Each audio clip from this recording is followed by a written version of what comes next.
दोस्तों एक समय था जब हमारे पास सुनील गावस्कर थे, टेस्ट क्रिकेट में सबसे पहले भारतीय जिसने 10,000 रनों का आंकड़ा छुआ। गावस्कर ने खूब कीर्तिमान स्थापित किए, एक से बढ़कर के एक रिकॉर्ड बनाया, वो भी बिना हेलमेट के खूंखार गेंदबाजों को खेल करके। फिर इनके करियर की शाम हुई और समय आया सचिन तेंदुलकर का। सचिन ने तो टेस्ट और ओडीआई में कोई भेद किया ही नहीं, 49-51 के रेशियो से शतक बनाए और 24 साल लंबे चौड़े करियर में एक से बढ़कर के एक रिकॉर्ड बनाए, तोड़े और क्रिकेट के भगवान की उपाधि हासिल की। मगर इनके रिटायरमेंट पर सबका सवाल था कि अब कौन? तो सामने आए क्रिकेट के बेताज बादशाह, मॉडर्न डे गोट विराट कोहली। इन जनाब ने तो सचिन को भी पीछे कर दिया ओडीआई शतकों के मामले में, लेकिन अब इनके करियर का भी अंतिम दौर चल रहा है। साथ ही भारतीय क्रिकेट के सबसे बड़े भुलक्कड़ जो क्रीज पर आउट होना ही भूल जाते थे और 200 रन ठोक जाते थे, रोहित शर्मा ने भी अपनी अलग लेगेसी बनाई। लेकिन अब समय आ गया है हर किसी के उस सवाल का कि आगे कौन? इतने साल भारतीय क्रिकेट की रीढ़ की हड्डी रहे इन खिलाड़ियों के लेवल को तो कोई मैच नहीं कर सकता है। पर क्या कोई ऐसी रन मशीन होगी जो तबाह करके रख दे सामने वाली टीम को, उधेड़ करके रख दे बॉलिंग लाइनअप को? तो जवाब है बिल्कुल। भारत में ही नहीं,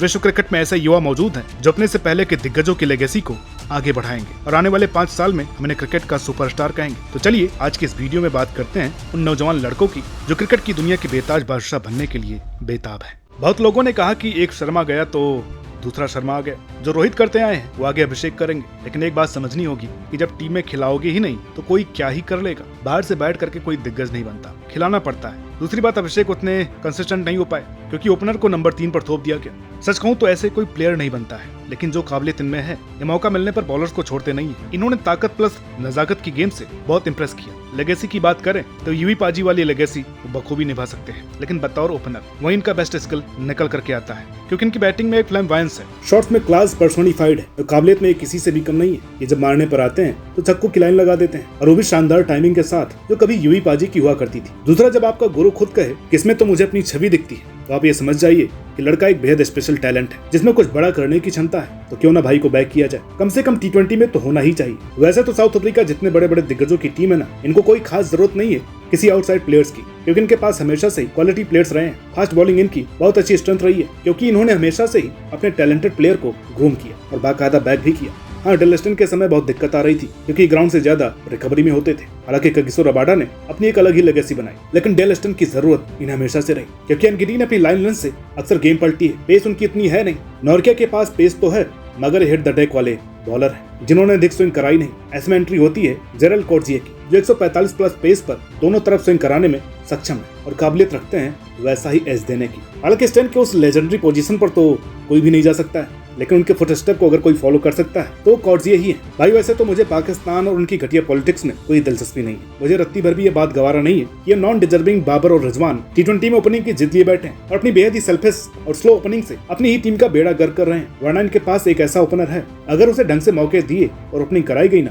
तो पाकिस्तान इतिहास का बहुत बड़ा प्लेयर बन सकता है। अगर कोई पाकिस्तान क्रिकेट फैन ये वीडियो देख रहा है तो आप गौर फरमाइएगा, अगर सैम अयूब को वो फेयरलेस बैटिंग का लाइसेंस मिल जाए तो जिस तरह से CPL, PCL और बाकी सभी लीगों में धागा खोलते हैं, यहाँ भी कोहराम मचा देंगे। मैं जानता हूँ कि 23 T20 में इनकी औसत मात्र 14.7 और स्ट्राइक रेट केवल 122 का ही, मगर यार कभी नीचे कभी ऊपर, कभी पूरा वर्ल्ड कप बेंच पर, फिर किसी दिन टेस्ट डेब्यू, ऐसे थोड़ी होता है। अगर इन्हें तरीके से ओपनिंग दी गई तो ये भी वो करके दिखाएंगे जो सईद अनवर करते थे अपने टाइम पर। ये उनकी लेगेसी को और ग्लोरीफाई कर सकते हैं। लेकिन नहीं, बाबर को तो टेस्ट ODI में इमाम और T20 में खुद खेलना है और अगर गलती से इन्हें बराबर मौके दिए गए और कहीं ये छा गए तो बाबर की टीम में तो जगह ही नहीं बनेगी। यही खौफ सैम को मौका नहीं मिलने दे रहा है, वरना काबिलियत बहुत इनमें।